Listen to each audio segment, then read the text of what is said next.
Olá, meus amigos e minhas amigas do curso de Teologia para Leigos e Leigas, Paz e Bem. Então já estamos na Teologia Prática e estamos conversando sobre bioética. E a palavra bioética, então, são uma junção dos radicais, vamos dizer assim, de dois termos, né, vamos dizer assim, né, de bio, que é uma palavra que significa vida, vem do grego vida, vida animal, vida das árvores e vida da terra e a nossa vida também. A gente chama assim na vida antropológica, quer dizer, ser humano, né? Ser humano. E ética vem de etnos, que diz a respeito de uma conduta ética, vamos dizer assim, de moral, né? Vamos dizer assim, moral, ética médica, ética na lei, ética na política, ética na igreja. Quer dizer, é um grupo, né, que a gente chama de etnia, que no caso de índios, ou vamos por assim, negros e outras raças que nós temos no mundo, que fala que tem a sua, vamos dizer assim, o conjunto de regras, né? Hoje nós estamos na parte 2 e nós vamos falar então dessas duas palavras, né, que é vida ligado a, vamos dizer assim, vida ligado a nossa na terra, do animal e tudo mais. E tem uma frase aqui para começar nosso tema de hoje, que é a espiritualidade da comunhão e missão.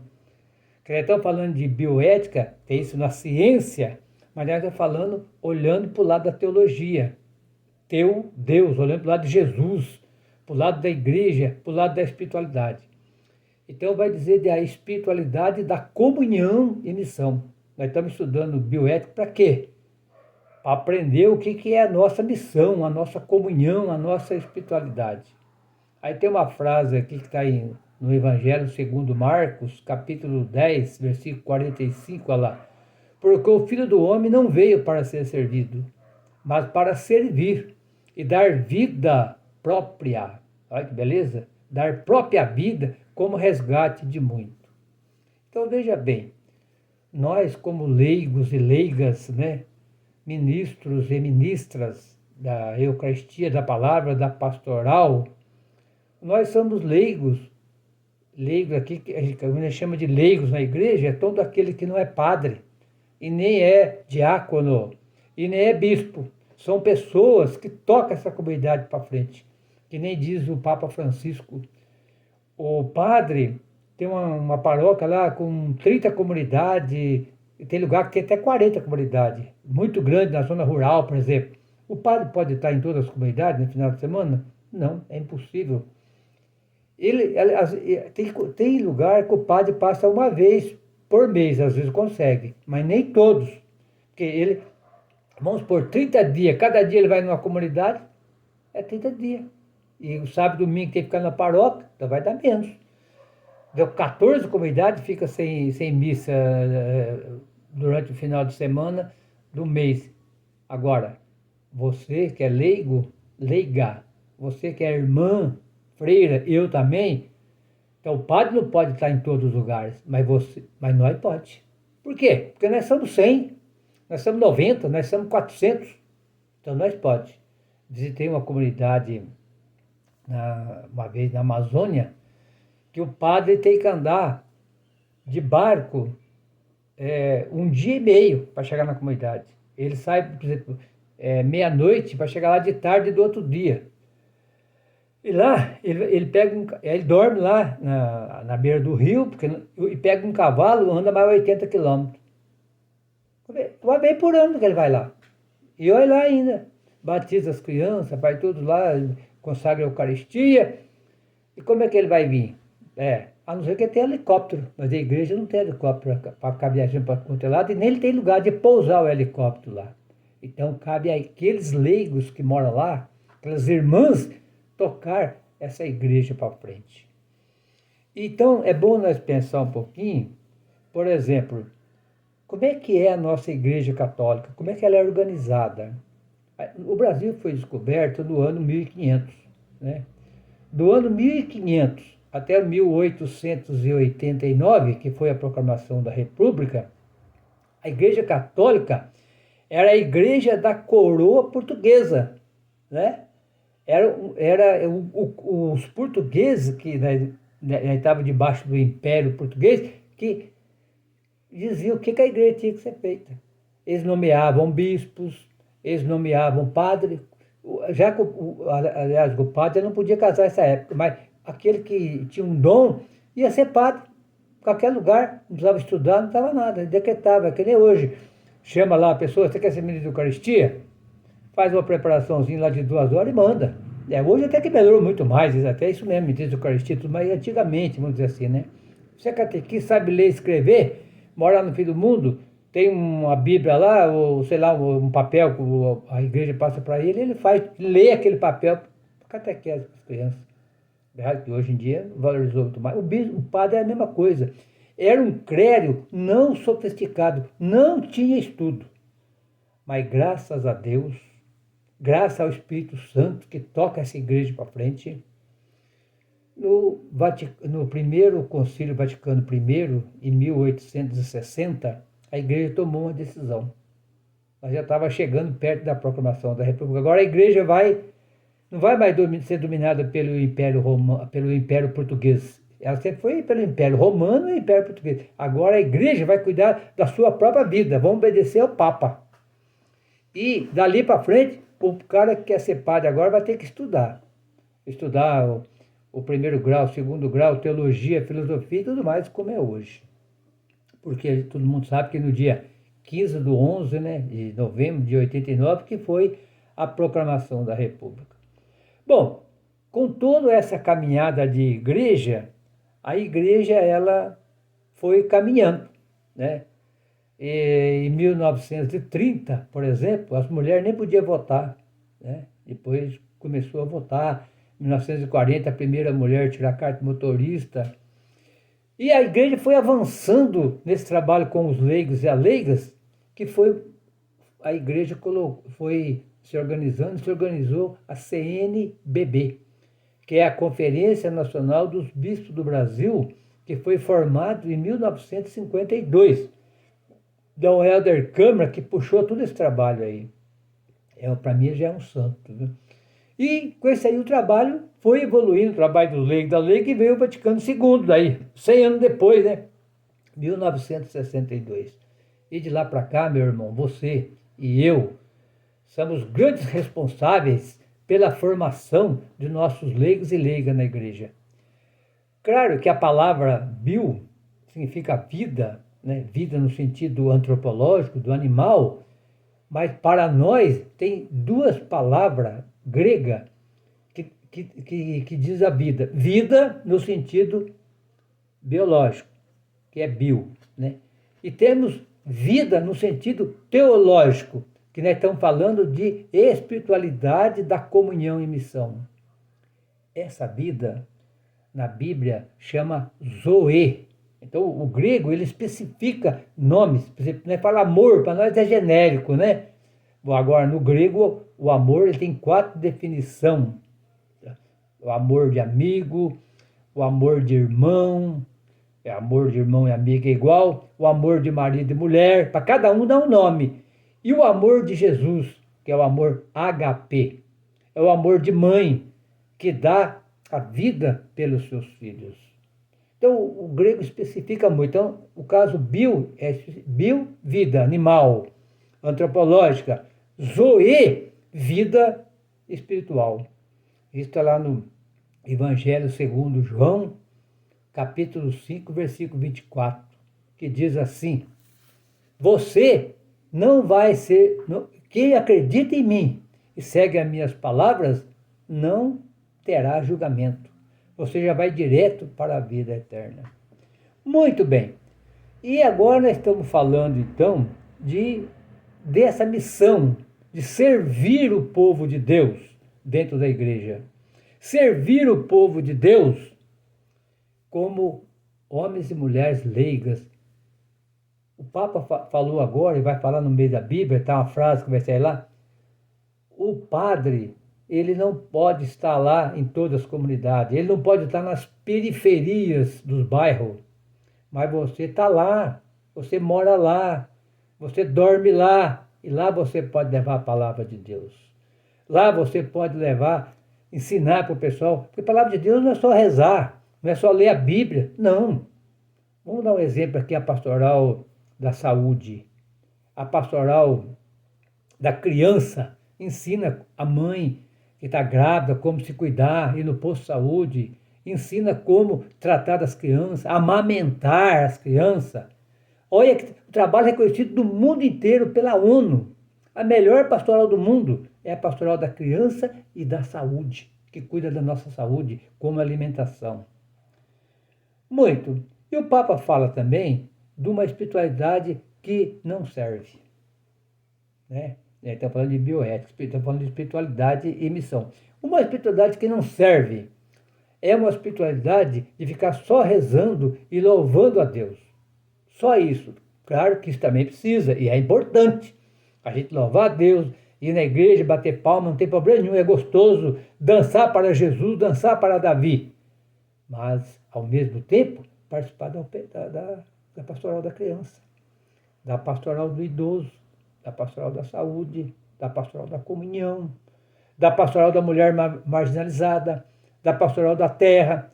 Porque tudo que se fala pastoral vem de pastor, que significa cuidar. O pastor cuida das ovelhas. E a igreja cuida, cada um na sua missão. Nós aqui estamos cuidando da pastoral bíblica, formação bíblica e teológica para todos nós, para nós crescer. E a gente está evoluindo nisso aí. E essa pastoral que só fica adorando imagem, né? Ou melhor, pastoral não, pessoa, espiritualidade só adora imagem. Essa mística não serve. A mística que serve, que não serve, a mística que serve é essa que Jesus fez. Ele foi até o povo, né? É igual a pastoral da saúde que acabamos de falar. Ele foi até o povo e vai até hoje através de nós, né? Cuidar do doente, partilhar a comida, ensinar. O que Jesus mais fez na sua vida foi ensinar. Vou ensinar o quê? Rezar? Foi também. Mas de 100 itens, um foi rezar, que precisa. E é importante. Se nós não rezar, não tem espiritualidade. Jesus ensinou a rezar e depois 99 outros itens ensinar a viver. Precisa aprender a viver, né? Mudar de vida de que nós somos. Então, e ele fala aqui de uma espiritualidade popular, o Papa fala, né? Então, hoje em dia nós estamos vivendo, pessoal, estamos falando do dia de hoje, né? O Brasil está vivendo uma dificuldade muito grande. Nós estamos vivendo agora numa época do ódio, né? Tem ódio para tudo quanto é lado, violência. O pessoal com a arma na mão, a violência. Nós estamos vivendo o inferno da violência, o inferno do ódio, o inferno do desemprego, o inferno da fome, né? O inferno do meio ambiente. Estão matando os índios, poluindo todos os rios do Amazonas. Por quê? Tudo ganância para ganhar dinheiro. Então, nós devemos estar lá, nesse lugar, né? Temos que estar lá porque o mundo, o Papa chama isso de mundanismo. O pessoal só se preocupa com as coisas do mundo. E ele diz aqui, eu vou até ler na icra para vocês, olha lá, é uma forma de mundanismo espiritual. Segundo o Papa, consiste em só confiar nas nossas próprias forças e sentir-se superior aos outros por ser fiel a certo estilo católico do próprio passado. O mundanismo espiritual atinge tanto a liturgia como a militância social. Olha o perigo. Eu posso ser um cara importante na minha militância, que fala aqui, no sentido de ensinar o povo, levar a palavra de Deus, ensinar, amamentar e tudo mais. Mas nada funciona sem Jesus. Nada funciona sem a nossa espiritualidade. Aí ele fala aqui, olha, primeiro, há uma pretensão de dominar o espaço da igreja com um cuidado exibicionista da liturgia. Aquela liturgia bonita, linda, canta, tem banda.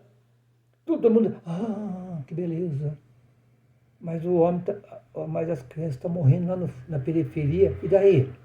Jesus foi lá, ele misturou com o leproso, ele misturou com os pobres, ele misturou com os lascados, ele curou os doentes, ele deu pão. Ele nasceu pobre, passou por essa terra fazendo bem e foi assassinado numa cruz por causa disso. Então, a liturgia é muito precisa, tudo é importante, mas não ficar só nisso. E às vezes, quando a gente fala de política, o pessoal confunde, né? Pensa que a igreja não pode falar de política. Não, a igreja não pode falar de politicagem. Que nem agora, nós estamos vendo a época da eleição. A igreja não pode chegar lá e falar para quem você vai votar. A, B, C, D. Não. Mas a igreja tem que falar de uma política que serve e uma política que não serve. Ele é bom avaliar. Mas não tem ninguém. Tem. Ninguém é santo.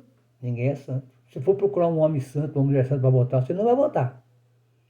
Mas é aquele que tem um projeto ou aquela que tem um projeto. Outra coisa que ele fala aqui, o 2, por outro lado, o mundanismo espiritual se esconde atrás do fascínio do poder, mostrar conquistas sociais e políticas.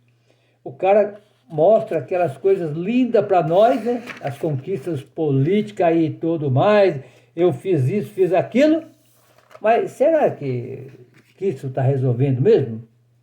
E daí também, pessoal, o nosso encontro de hoje fala da organização dos cristãos leigos e leigas, né? Com a criação do Vaticano II, em 1952, tudo para a gente fazer tem que ter organização. Esse pequeno curso de teologia que nós temos aqui é uma organização. Você dá uma pequena contribuição, que é para nós poder preparar tudo aquilo, né? E quem não pode dar contribuição? Não faz mal. Faz o curso, mesma coisa.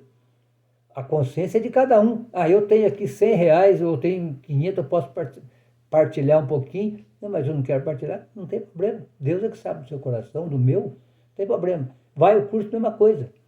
Mas essa pequena organização aqui precisa de pessoas, né? Precisa ser organizado, senão a gente não faz nada. Então tem a organização dos cristãos leigos e leigas no Brasil, que como os leigos e a leiga vai trabalhar, é um direito seu, é uma vocação sua trabalhar na igreja. Você que canta no coral, você que trabalha na pastoral da igreja, o que você tem vontade de fazer? Sempre em comunhão com a igreja. Quando fala comunhão com a igreja, com o padre e tudo mais. E o Conselho Nacional, pessoal, aqui, ele foi formado em 1998 e teve lá uma Assembleia Nacional dos Bispos do Brasil, né, que criou o documento 191 da CNBB, que diz assim, sobre a missão e ministério dos leigos e das leigas, que busca trabalhar em todo o Brasil, né? Em 2004, a CNBB formou, então, o Estatuto. Então, nós temos os leigos e as leigas no Brasil inteiro, né, trabalhando nesse trabalho que é onde o padre não pode ir. E quem faz essa transformação somos nós, cristãos e cristãs, né? Então, por isso estão falando de bioética. É o bio no sentido antropológico, do homem, da vida, dos animais. E bio no sentido espiritual, né? Quer dizer, Zoe, quem me segue não será julgado. Já passa direto para a vida eterna. Estou falando do Evangelho. Evangelho segundo João, capítulo 5, versículo 24. Só você ler lá. E os cristãos e as cristãs, então, têm essa função de caminhar nessa ação transformadora. Então, para mudar as coisas, nós temos que ter espiritualidade. E o que é espiritualidade e o que é mística? Espiritualidade e mística, uma coisa é diferente da outra, mas elas caminham junto. A gente chama isso de dicotomia. Quer dizer, duas coisas diferentes que caminham junto, que nem noite e dia. Todo dia tem noite, outro dia tem dia. É dicotomia. vamos supor, é, outra coisa que a gente pode chamar de corpo e alma, é dicotomia. Então, aqui, nós estamos falando de bio, no sentido vida, e zoe, no sentido vida espiritual. E ele vai falar aqui, nessa questão de mística, mística significa convicções, aquilo que eu quero, aquilo que você quer. Eu acordo de manhã, hoje eu tenho que ir na missa, eu tenho que fazer o curso bíblico, o curso de teologia. Isso é convicção espiritual. Tudo aquilo que eu quero, que eu gosto de fazer, que é minha vocação, isso é mística. E espiritualidade, o que é? É estilo de vida, é diferente. É aquilo que eu faço no meu dia a dia. Eu sei tratar bem as pessoas, bom dia, obrigado por tudo que você fez por mim. Eu sou acostumado a tomar água direto, direto que eu falo é de acordo assim, com 2 litros por dia. Na hora que eu vou dirigir, eu entro no carro, eu peço a Deus para me ajudar e eu faço a minha parte. Então, estilo de vida. Uma pessoa tem uma espiritualidade de fazer isso. Eu tenho uma espiritualidade de fazer aquilo. Espiritualidade de participar da pastoral da saúde. Esse aí é estilo de vida. Espiritualidade para levar comunhão para os doentes, né? Está dentro da pastoral da saúde. Espiritualidade para cuidar das crianças, a pastoral da criança. Daí é que vem, então, pessoal, o princípio para a ação transformadora desse mundo. Nós só transformamos as coisas através do amor. E depois, pessoal, ia deixar para você não esquecer de você ler, né? Eu vou ler já um pedacinho aqui do tema de hoje, que é Atos dos Apóstolos, capítulo 17. Leiteirinho, ele vai, vai de 1 a 34. E presta atenção na postura de vocês, tem algumas perguntas para... Não é para responder, mas para refletir. Diz assim, olha, o Paulo veio trazer uma proposta religiosa e os adversários entenderam como proposta política. Como é que a gente pode explicar isso aí? Igual hoje também. Você fala tudo isso que eu falei agora para vocês no curso de teologia, tem pessoa que fala, ele está falando de política na igreja, e na igreja não pode. Olha só, ele vai dizer aqui, é o capítulo 17, mas eu vou ler só o versículo 6 e 7 aqui. Olha, o Paulo, ele passou Anfípolis, Apolônia, e está em Tessalônica. Olha só o que aconteceu. E o pessoal de Tessalônica, ele começou a falar do trabalho dele, o pessoal queria apedrejar ele. Então ele disse assim, olha, como não se encontraram Paulo, arrastaram alguns irmãos para fora e a cidade gritando. Estes são